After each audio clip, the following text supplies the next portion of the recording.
ഇവിടെ തന്നെയുണ്ട്. നമ്മൾ തേടി നടക്കുക. എവിടെ?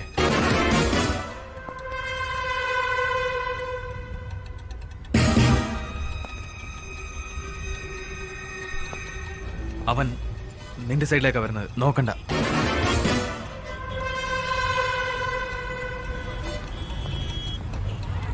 ആ പോ പുറകോട്ട് മാറി നിൽക്ക്.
ശുഭ, നിനക്ക്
ശുഭ വാ, വേഗം വാ.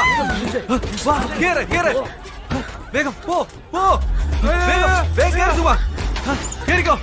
അതിനെ, പിടിച്ച്.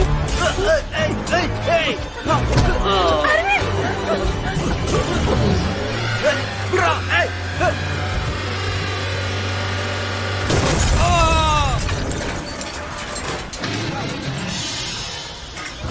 ഓടിക്കോ.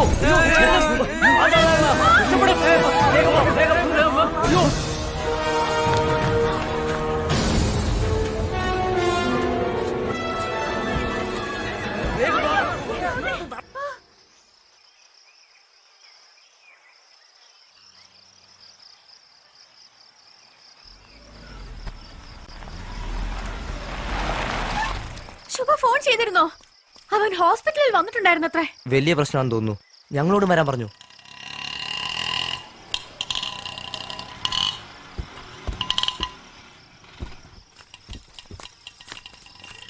ഓ മൈ ഗോഡ്, എന്താ പറ്റിയ നിനക്ക്? നമ്മൾ കരുതിയത് പോലെയല്ല, അവൻ ഡേഞ്ചറാ. ഞങ്ങൾ ഒരു വിധത്തിൽ അവന്റെ കയ്യിൽ നിന്ന് ഇവിടം വരെ രക്ഷപ്പെട്ടെത്തിയത്. അരവിന്ദ്, അരവിന്ദ്, അരവിന്ദ്, എന്ത് പറ്റി അരവിന്ദ്? ഒരു ചൈനക്കാരൻ ഇവിടെ വന്ന് നമ്മളെയൊക്കെ നശിപ്പിക്കാൻ ശ്രമിക്കുമ്പോ നെഞ്ചു വിരിച്ച് നിൽക്കുകയാണ് വേണ്ടത്. അവനെ എതിരിടാൻ നമ്മൾക്ക് ആർക്കും കഴിഞ്ഞില്ലല്ലോ. ഇന്ന് അവനെ കണ്ട് ഭയം ഓടിയപ്പോ നമ്മളൊക്കെ വെറും ഭീരുക്കളായി മാറിയില്ലേ? നമ്മളെ മലേഷ്യയിൽ വെച്ച് ആക്രമിച്ചു, ശ്രീലങ്കയിൽ വെച്ച് ആക്രമിച്ചു, ഇപ്പൊ ഇവിടെ വന്ന് നമ്മൾ ആക്രമിക്കുന്നു. നമ്മൾ അവരെ കണ്ട് ഇന്നും ഭയം ഓടിക്കൊണ്ടിരിക്കുക.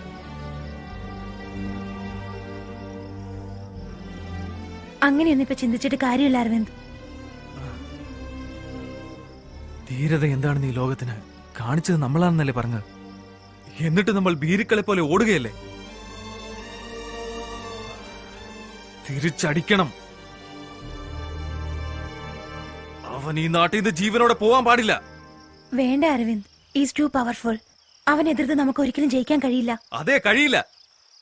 ഇങ്ങനെ പറഞ്ഞാണല്ലോ ആ മ്യൂസിയത്തിൽ ആയുധങ്ങളുടെ കൂടെ ധൈര്യവും വെച്ച് പൂട്ടിയിരിക്കുന്നത്. അത് പുറത്തു കൊണ്ടുവരണം. അരവിന്ദ്, ഇപ്പോ നമ്മൾ ഏത് സിറ്റുവേഷനിലാ ഉള്ളതെന്ന് ആദ്യം അറിയുക വേണ്ടത്. ജയിക്കാൻ വേണ്ടി നെഞ്ചു വിരിച്ച് പോരാടിയില്ല അയൽരാജ്യത്തോട്. എന്നിട്ട് ജയിക്കാൻ കഴിഞ്ഞോ? എല്ലാവരും ചത്തുപോയില്ലേ? ധീരതയും ദ്രോഹവും തമ്മിലുള്ള വ്യത്യാസം മനസ്സിലാക്കണം. ഒരു മനുഷ്യനെ 9 പേര് ചേർന്ന് കൊല്ലുന്നതിന്റെ പേര് ധീരതയെന്നല്ല, ദ്രോഹം. മനസ്സിലാവുന്നുണ്ട് അരവിന്ദ്. അവനെ വെറുതെ വിടണമെന്നല്ല ഞാൻ പറയുന്നത്. അതിനു മുമ്പായിട്ട് ഈ പടർന്നുകൊണ്ടിരിക്കുന്ന ഈ രോഗത്തെയാണ് നമ്മൾ എത്രയും വേഗം തടയേണ്ടത്. അത് കഴിഞ്ഞിട്ട് നമുക്ക് അവനെ നേരിടാം. ഇപ്പോഴത്തെ ഈ അവസ്ഥയിൽ നമുക്കൊന്നും ചെയ്യാൻ കഴിയില്ല അരവിന്ദ്. കഴിയും. ഈ രോഗം ഭേദമാക്കാനും അവനെ ഇവിടുന്ന് ഓടിക്കാനും ഒരേ ഒരാൾക്ക് മാത്രമേ കഴിയുകയുള്ളൂ, ബോധിധർമ്മൻ. ആ DNA റിസർച്ച് ഉടനെ തുടങ്ങണം. ബോധിധർമ്മന്റെ കഴിവെല്ലാം തിരിച്ചു കൊണ്ടുവരണം. നിങ്ങൾ പറഞ്ഞ പോലെ അവനെ നമുക്ക് തിരിച്ചടിക്കണം. അവനെ അടിക്കുന്ന അടിയിൽ പിന്നെ ജീവിതത്തിൽ ഒരിക്കലും ഒരാളുടെ ദേഹത്ത് പോലും കൈവെക്കുവാൻ അവനെ കൊണ്ട് സാധിക്കരുത്. അതിന് ഹ്യൂമൻ ജനറ്റിക് ലാബാ വേണ്ടത്. ആരും അറിയാൻ പാടില്ല. 12 ദിവസത്തേക്ക് അവന്റെ കണ്ണി പോലും പെടാതെ നോക്കണം. എനിക്കറിയാവുന്ന ഒരു ലാബുണ്ട്. നിക്ക്. 12 ദിവസം നമ്മൾ ഇരിക്കുന്നിടം ആരും അറിയാതിരിക്കണമെങ്കിൽ നിങ്ങളിൽ ഒരുവർ പുറത്തുനിന്ന് സഹായിക്കണം. നമ്മൾ എവിടെയാണെന്ന് അയാളും അറിയരുത്. Correct. Malathi, you are the right person. നമ്മുടെ എല്ലാവരുടെയും സിം കാർഡ് ഉടൻ തന്നെ ഡീആക്ടിവേറ്റ് ചെയ്യണം.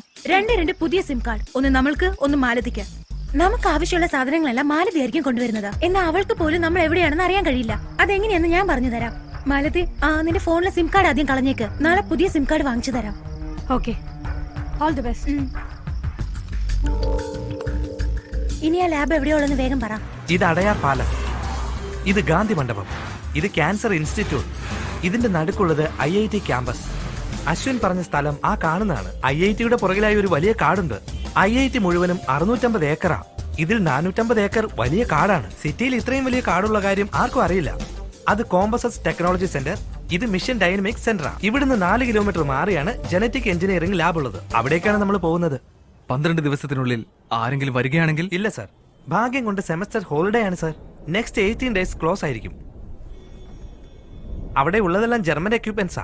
നമുക്ക് മെഡിസിൻസ്, ഔഷധങ്ങൾ ഇതൊക്കെ ആവശ്യം വന്നു കഴിഞ്ഞാൽ പുറത്തുള്ള മാലതി മൂലം അവിടേക്ക് എത്തിക്കാം. ഓക്കെ.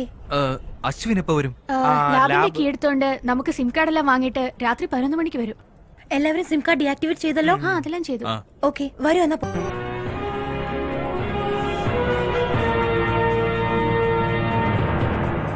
வணக்கம். பரவி வரும் மர்ம காய்ச்சலுக்கு தமிழகத்தில் இதுவரை 118 பேர் பலியாகியுள்ளனர். திண்டிவனம், நாகர்கோவில் பகுதிகளில் போதிய மருத்துவ வசதிகள் இல்லாததால் பொதுமக்கள் சாலை மறியலில். ഈ വൈറസ് ബാധിച്ച് ഒരുപാട് ആൾക്കാർ ഇപ്പോൾ ആശുപത്രിയിൽ ചികിത്സയിലാണ്. രോഗികളുടെ തിരക്ക് മൂലം ఇప్పుడు నార్త్ ఇండియాలో కూడా ఈ వ్యాధి వ్యాపించినట్లుగా ഈ രോഗം തടയുന്നതിനായി The disease has spread like fire. The initial symptoms are spotted on the face. There are many hospitals which are beyond their capacity to fill their patients. Many patients പൊതുസ്ഥലങ്ങളിൽ രോഗം പകരാൻ സാധ്യതയുള്ളതിനാൽ ജനങ്ങൾ ജാഗരൂകരായിരിക്കണം. രോഗം ബാധിച്ചവർക്ക് ഇന്ത്യയിൽ മരുന്നുകളില്ലാതെ രോഗികൾക്ക് ചികിത്സ കിട്ടാത്തത് കാരണം ജനങ്ങൾ രോഗം ബാധിച്ചവർക്ക് മരുന്ന് കിട്ടാതായപ്പോൾ ജനങ്ങൾ ഹോസ്പിറ്റലുകൾ തല്ലി തകർത്തു. இதுபோன்று தமிழகத்திலும் பிற மாநிலங்களிலும் பொதுமக்கள் வன்முறையில் ஈடுபடுவது கண்டிக்கத்தக்கது என மத்திய சுகாதாரத்துறை அமைச்சர் குலாம் நபி ஆசாத் இன்று தெரிவித்துள்ளார்.